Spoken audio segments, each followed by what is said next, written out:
다음 국정원 이야기를 좀 해보려고 하는데요. 유성옥 전 심리전단장이 재판에 나와서 사이버 외곽팀 지침문서를 공개를 했습니다. 이거를 보니까 이것들이 아직도 돌아가고 있다고 생각이 강하게 들었어요. 예를 들어서 트위터에서 프로필에 신상 정보를 게시해서 신뢰감을 조성하고 촌철살인 멘트를 게시하라. 이런 지침이 내려왔다는 거예요. 아, 촌철살인 멘트라고 하면은 대장은 김빙사몽인데.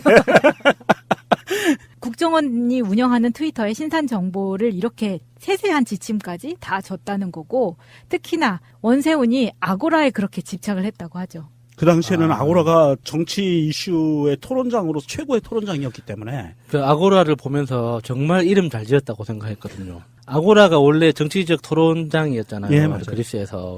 그래서 와, 이거 누가 지었을까? 그랬는데 실제로 진짜 정치적인 대한민국 정치 토론의 중심이었잖아요. 아고라. 재밌는 걸 정말 많았는데. 고모라도 어울릴 것 같은데. 고모라는 박근혜 당시 청와대 게시판을 고모라라고 했으면은 딱 맞았겠죠. 그래서 지금 보면은 사실 저는 이 트위터에서 이 사람들이 다 사라지지 않았을 거라고 생각을 한단 말이에요. 살아있을 겁니다. 예. 네. 그리고 그 신비님이 항상 이야기하는 본인의 트위터에 가서 리스트를 보면 리스트업 해놓은 게 있다. 일베들 모아가지고 예. 해놓은 것들. 근데 그 계정들은 아직도 움직이거든요.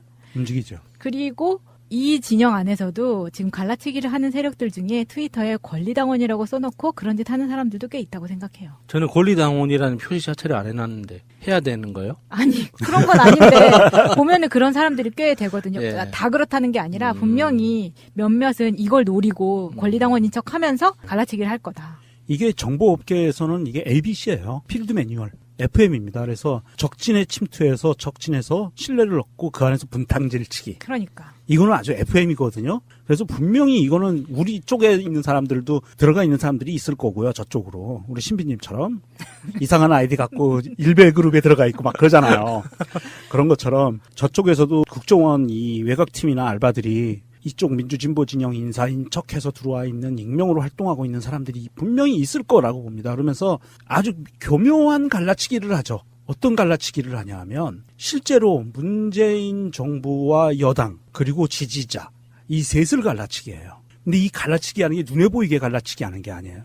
아주 아픈 곳을 살짝 건드립니다. 살짝. 이게 잼 날리듯이 한 번에 큰 거를 터뜨려서 저 사람 나쁜 사람이야 이렇게 트윗을 안 써요. 그리고 조금씩 이상한 부분을 건드려요. 그러면서 잽을 날리는 거예요. 그러면서 이 사람의 트윗을 팔로우하고 오래 있다 보면 저 정치인 나쁜 정치인인가 본데 이렇게 돼버리는 거예요. 네, 저는 정말 궁금한 게 그런 갈라치기를 하는 사람들이 내가 이런 게 갈라치기 전략이야라는 거를 알고 하는 건가요? 모르고 하는 사람도 있어요. 네, 저는 그게 좀 궁금하더라고요. 그런 정도의 갈라치기 작전을 하려면 굉장히 머리가 좋아야 되거든요.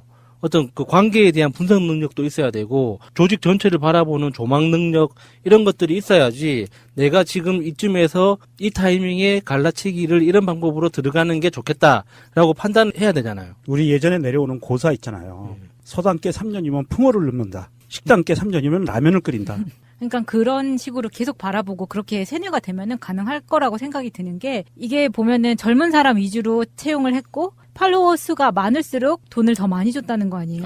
팔로우 수 많다는 거는 얼마 정도 저 한 1만 정도 넘거든요. 그러면 얼마 정도 될까요? 최소한 이 사람들 팔로워 수 계산은 뭐 몇천 정도 되겠죠. 네, 이제 그렇게 근데 몇만까지는 너무 무리고 그러니까 몇만 되면 이제 더 많이 돈을 그렇죠. 받으니까 네. 더 열심히 하겠죠. 그렇죠. 그 팔로워 수를 늘리는 방법은 어떻게 하죠? 마팔과 내가 이쪽 진영 마음에 내가 공작하고자 하는 진영의 입맛에 딱 맞는 글들만 올려주는 거예요. 그러면 이 사람들이 다 팔로우 하거든요. 국정원 연락 주세요. 제가 계정 팔게요.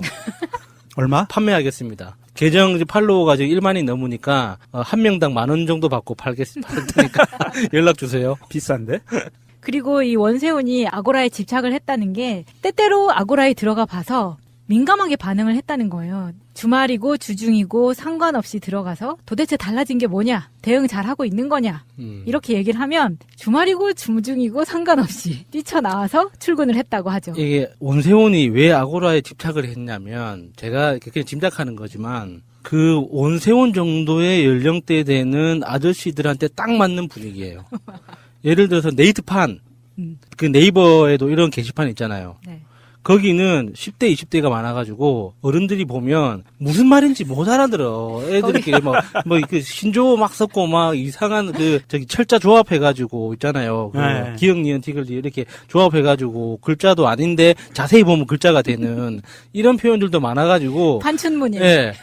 그 원세훈이 못 알아봤을 거야. 그래서 지가 볼 수 있는 여론을 확인할 수 있는 모든 게시판들 중에 지가 알아볼 수 있는 유일한 곳이 아고라여서 아고라만 들여다보면서 막 되게 닥달을 했겠죠. 근데 아고라가 사실 굉장히 진보적인 분위기였잖아요. 그랬죠. 예. 예. 그래서 더더욱 마음에 안 들었겠죠. 그 당시에 아고라 탄압이 심했어요. 우리 경제 분석하던 사람 미네르바. 미네르바. 예. 미네르바 탄압 네. 사건을 보면 극명하게 나오죠. 그 아고라 죽이기 작전이었고요. 지금 국정원 사이버 외곽팀을 관리한 황모 씨라는 사람이 지금 구속 기소돼 있는데 이 사람이 지금 줄줄줄줄 불고 있는 거예요. 원세훈이 국정원장 시절에 이렇게 직접 지시를 내리고 이렇게 보고를 받았다고 다 지금 불고 있는 상황이거든요. 그리고 원세훈이 1시간 이내에 사이버 활동 투입해라 그러면은 후다닥 모여가지고 그것도 30명이나 되는 사람들이. 이거는 굉장히 정말 부대식으로 운영을 했다는 거 아니에요. 그러니까 저는 국정원을 비롯한 댓글 부대를 조직하고 운영했던 사람들이 인터넷이라는 그 시스템 자체에 대해서 얼마나 무지했는가. 그러니까 이게 그 기사 내용을 잘 들여다보면 트위터의 작동 방식에 대해서는 굉장히 이해를 잘 하고 있었던 것 같아요. 어떤 내용들이 리트윗이 되고 리트윗이라는 게 어떤 기술적인 개념으로 자기 이웃들한테 전달되고 하는 이런 것들에 대해서는 굉장히 이해를 잘 하고 있었는데 인터넷이라는 전체 시스템이 작동되고 여론이 형성되는 이런 거에 대한 개념이 너무 없으니까 그냥 자기 눈에 보이는 것만 바꾸려고 했던 거죠. 그러니까 이게 아고라 게시판의 분위기를 바꾼다고 해서 대한민국 전체 여론이 바뀔 리가 없잖아요. 그러면은 MLB 파크나 안 그러면 여초 중심의 게시판들이나 남초 중심의 게시판이나 이런 데서는 또 분위기가 다 각기 다르단 말이죠. 그러면은 그 모든 여론들은 그 총합이 아고라냐 그것도 아니란 말이에요. 그렇죠. 아고라는 아고라만의 게시판 분위기가 있는 건데 아고라가 전체의 어떤 여론을 끌고 간다는 착각 속에서 트위터의 분위기가 아고라에 영향을 준다는 이 가설을 세워놓고 직원들을 달달 다 볶았던 거예요. 그 얼마나 진짜 그냥 속꿉장난으로 수억 쓴 거예요. 그냥 말 그대로. 그렇게 해서 30명 정도를 투입해서 게시판 분위기를 바꾼다는 거 아니에요. 그러면은 일반 사람들은 내가 하고 있는 생각이 잘못된 건가라는 생각을 충분히 심어줄 수 있단 말이에요. 왜 대세가 이렇게 흘러가는 건가? 내가 잘못된 건가? 그러면서 사람들이 이제 선동되어 버린다는 거죠. 그러니까 그게 아고라에서만 통하는 거죠. 지금 원세훈이 집착했던 그 아고라에서만. 그러니까 아고라라는 것이 아무리 회원수가 많다고 해도 이게 몇십만 명, 몇백만 명이 아니거든요. 정말 이 정치에 깊은 이해를 갖고 있는 사람들이 와서 논쟁을 벌이는 곳이에요.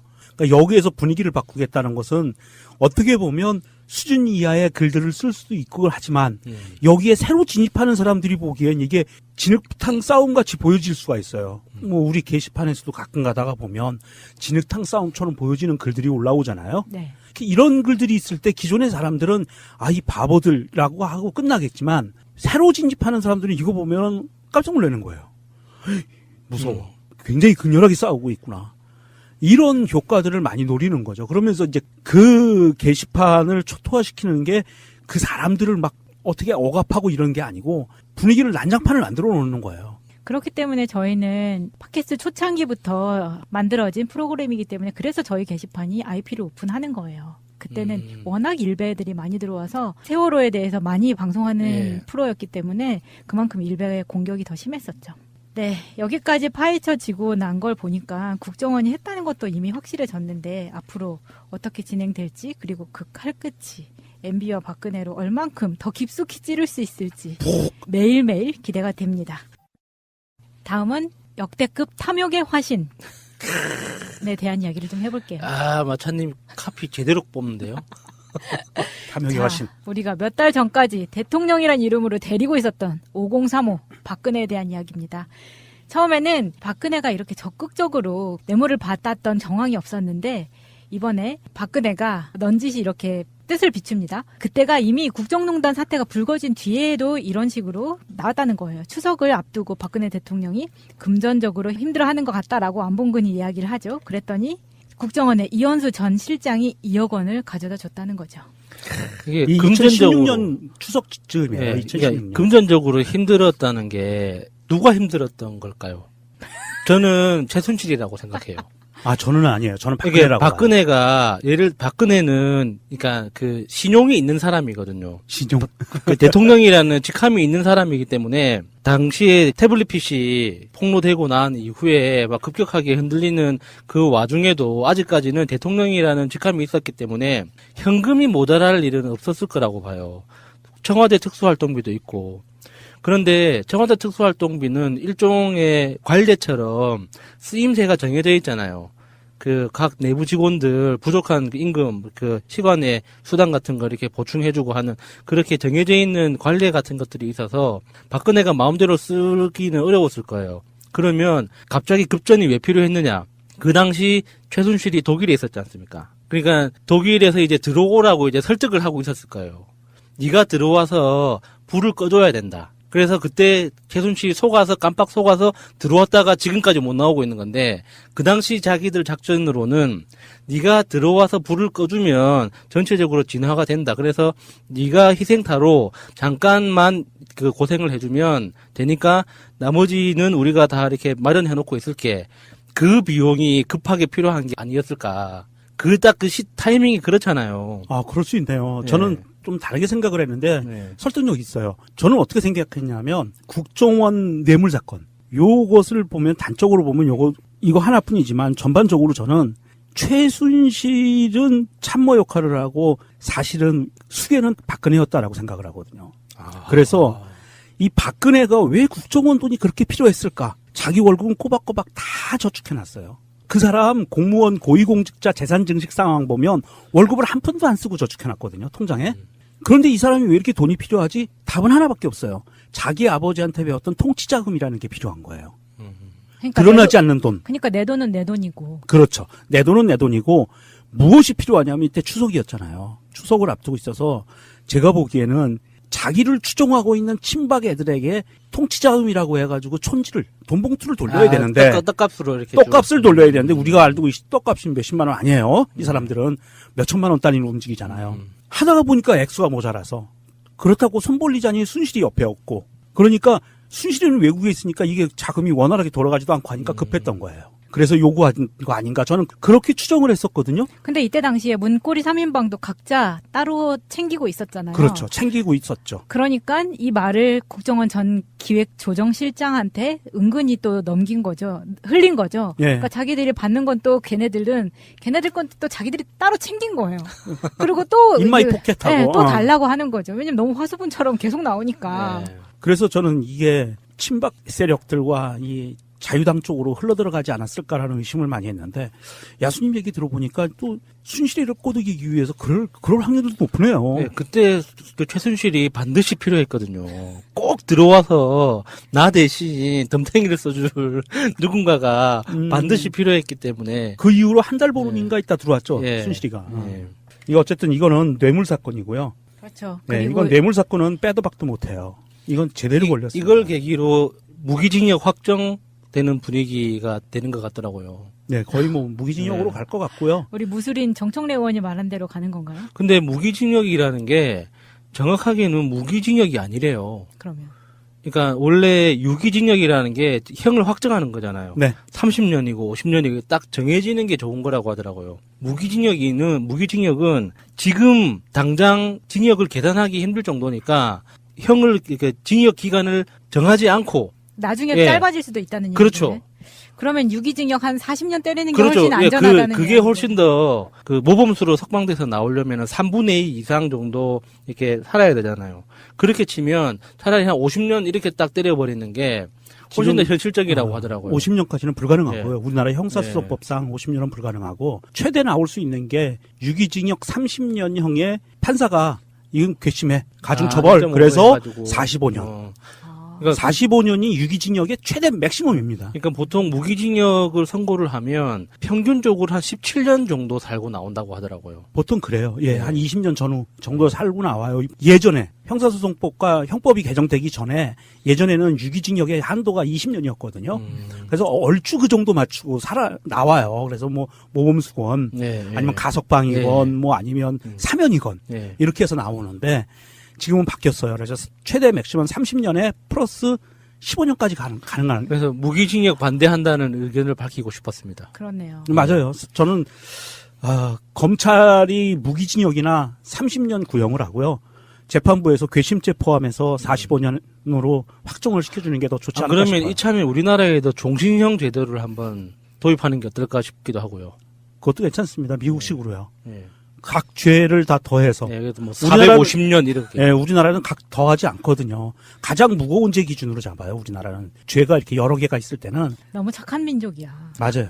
이거를 더하기, 병합하기 그러고 그러면 보니까 우리나라 법에서 보이는 가장 큰 특징이 반성을 하느냐 안 하느냐를 따지잖아요. 박근혜 안 하잖아요. 예.